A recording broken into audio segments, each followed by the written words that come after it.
오늘은 위장을 위한 영상입니다. 매운 음식은 한국인에서 빼놓을 수 없고 커피는 현대인의 필수품이기 때문에 위장을 긁는 최고의 조합이 탄생해버렸습니다. 저도 아침마다 커피를 먹지 않으면 정신 차리는데 한참 걸리는데 위장에 아주 치명적입니다. 간이나 피곤을 위한 영양제들은 많이 알려져 있지만 카베진을 제외하고는 위장을 위한 영양제는 많이 알려져 있지 않은 듯 합니다. 오늘 위장을 위해 소개해드릴 영양제 이 세 가지로 위를 관리해 보심을 추천드립니다.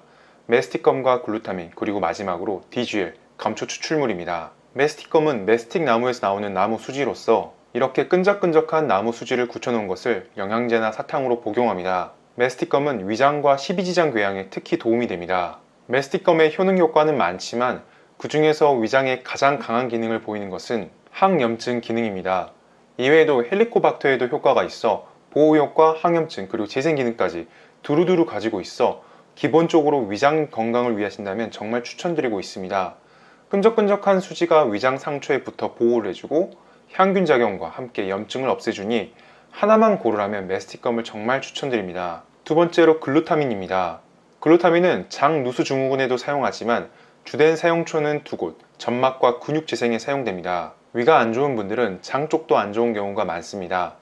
장 누수 증후군으로 장 독소가 몸 내부로 들어가 영향을 끼치는 것을 막아줍니다. 위장의 위액은 세균을 죽이는 데 작용을 하는데 위 기능이 떨어진 분들은 위상 기능이 약해 세균을 잘 죽이지 못합니다.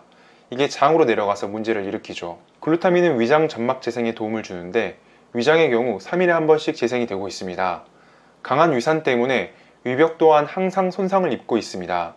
이 재생 속도가 느려지기 시작하면 그 부분이 바로 상처가 되고 속쓰림이 됩니다.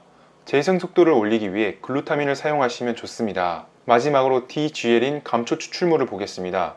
감초가 위장에 괜찮습니다. 다만 감초 그대로 쓰기에는 문제가 있습니다. 감초의 글리시리진 성분을 제거한 DGL을 사용하시는 것을 추천드립니다. 감초에는 글리시리즈 엑시즈라고 불리는 성분이 들어가 있는데 스테로이드 유사 효과가 있어 오래 먹으면 좋지 않습니다. 위장 쪽 약들은 기본적으로 오래 먹어야 하는데 이 성분이 들어가 있으면 오래 먹을 수가 없습니다. 그래서 감초에서 쓸데없는 저 성분을 없애버리고 나머지 유익한 성분만 취하는 거죠.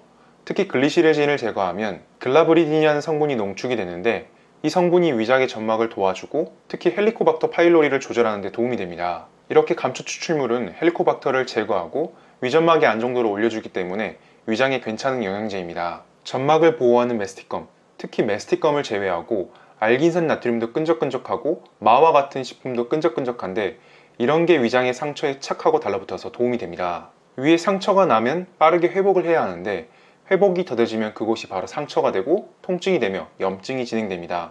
이 부분에 글루타민이 도움을 줍니다. 마지막으로 위에 문제가 되는 헬리코박터 파일로리, 항생제로 죽여야 하는 세균인데 어느 정도 조절하는데 메스티컴과 DGL이 도움이 됩니다. 위장 관리 쉽지는 않지만 조금이라도 도움이 되셨으면 합니다.